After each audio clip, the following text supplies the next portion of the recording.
अस्सलामुअलैकुम फ्रेंड्स, कैसे हैं आप सब। उम्मीद है आप सब ठीक होंगे। मैं हूं हसन बिलाल और आप देख रहे हैं किचन विद हसन। आज मैं लेके आया हूँ आपके लिए चना दाल की रेसिपी। ये रेसिपी बहुत ही मज़ेदार बनती है और बहुत ही लाजवाब बनती है। तो चलिए स्टार्ट करते हैं। बिस्मिल्लाहिर्रहमानिर्रहीम। सबसे पहले हम लेंगे ऑयल तकरीबन आधा कप और इसको अच्छे से हमने गरम कर लेना है। गरम करने के बाद हमने इसमें शामिल करने हैं प्याज। तकरीबन 3 से 4 अदद प्याज शामिल करने हैं और इसको अच्छे से हमने सौते कर लेना है। इतना हमने इसको सौते करना है कि इसका जो कलर है वो चेंज हो जाए। ज़्यादा हमने इसको ब्राउन या लाइट ब्राउन वगैरह नहीं करना, बस हल्का से इसके ऊपर हम कलर दे देंगे। बस चेक कीजिएगा, हमारा जो प्याज है उसके ऊपर अच्छा सा कलर आ चुका है। अब हम इस स्टेज पे इसमें शामिल कर देंगे अदरक लहसुन का पेस्ट तकरीबन 1 चम्मच। इसको भी प्याज के साथ बहुत ही अच्छे से हम सौते कर लेंगे। बहुत ही अच्छी तरह हमने इसको सौते कर लेना है प्याज के साथ, ताकि प्याज और जो अदरक लहसुन है वो अच्छे से पक जाएं। बस चेक कीजिएगा, हमारा जो प्याज है वो भी अच्छे से सौते हो चुका है, अच्छे से फ्राई हो चुका है और अदरक लहसुन भी अच्छे से फ्राई हो चुका है। अब हम इसमें शामिल कर देंगे टमाटर। तकरीबन 2 अदद टमाटर हैं, इसको अच्छे से चॉप कर लिया है मैंने। टमाटर शामिल करने के बाद हमने इसको पकाना है, बहुत ही अच्छे से हमने इसको पका लेना है। तब तक हम इसको कुक करेंगे जब तक जो टमाटर हैं वो हमारे अच्छे से सॉफ्ट नहीं हो जाते, तब तक हम इसको कंटिन्यूसली पकाते रहेंगे। थोड़ा सा हम इसमें पानी शामिल करेंगे और इसको अच्छे से हमने मिक्स कर लेना है।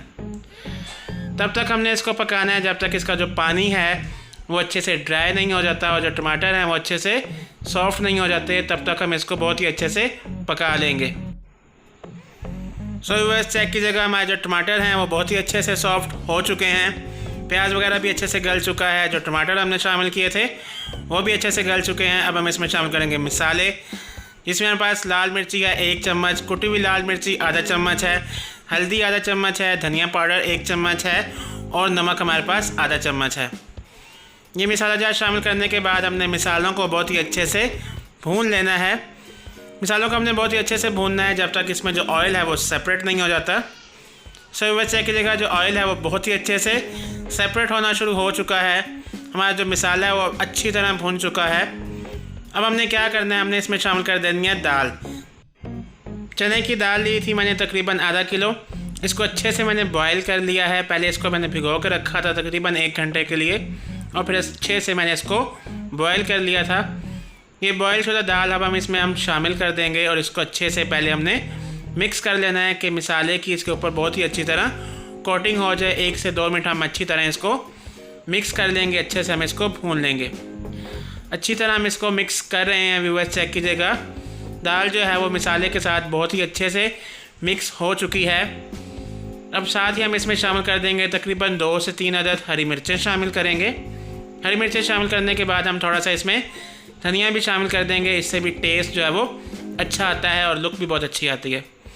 अब हमने इसमें थोड़ा सा पानी शामिल करना है तकरीबन 1/4 कप के करीब और इसको हमने पहले कवर कर देना है तकरीबन 6 से 7 मिनट के लिए धीमी आंच पे, कि अगर दाल में थोड़ी बहुत कसर है वो ख़त्म हो जाए और मसाले के साथ जो है वो बहुत ही अच्छे से भून जाए। तो 6 से 7 मिनट के लिए हम इसको धीमी आंच पे कवर कर देंगे।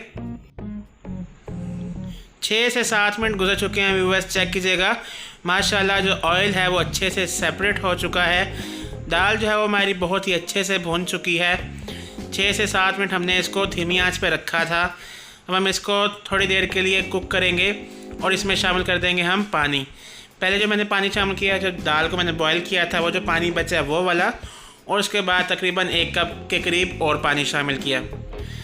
पानी शामिल करने के बाद हमने इसको कवर कर देना है, ठीक है। तब तक पकाएंगे जब तक इसका जो पानी है जितना हमें चाहिए उस हिसाब से नहीं हो जाता, ठीक है। जितना ज़्यादा आपको शोरबा चाहिए आप उस हिसाब से इसको कर सकते हैं, ठीक है। इसको हम कवर कर देंगे तकरीबन 8 से 9 मिनट के लिए।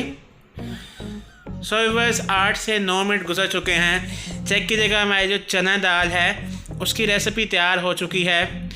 चेक कीजिएगा कितनी मज़ेदार, कितनी टेस्टफुल इसकी लुक आई है। आप शोरबा जो है वो अपने हिसाब से रख सकते हैं। जितना ज़्यादा शोरबा आपको चाहिए उतना ज़्यादा शोरबा आप इसमें रख सकते हैं। अगर आपको ज़्यादा पतली चाहिए या आप जैसे कि चावल के साथ इसको खाना चाह रहे हैं तो आप थोड़ा और इसमें शोरबा रख लीजिएगा। अगर आप रोटी के साथ खाना चाह रहे हैं तो थोड़ा शोरबा कम कर दीजिएगा। आप अपने हिसाब से इसको एडजस्ट कर सकते हैं। सोयाबीन चना दाल की रेसिपी जो है वो तैयार हो चुकी है। अगर आपको हमारी रेसिपी अच्छी लगी तो हमारी वीडियो को काइंडली लाइक और शेयर कर दीजिएगा और हमारे चैनल को भी लाजमन सब्सक्राइब कर दीजिएगा। मैं मिलूँगा आपसे नेक्स्ट वीडियो में एक न्यू रेसिपी के साथ। तब तक अपना और अपने प्यारों का ख्याल रखिएगा और मुझे दुआ में लाजमन याद रखिएगा। अल्लाह हाफिज़।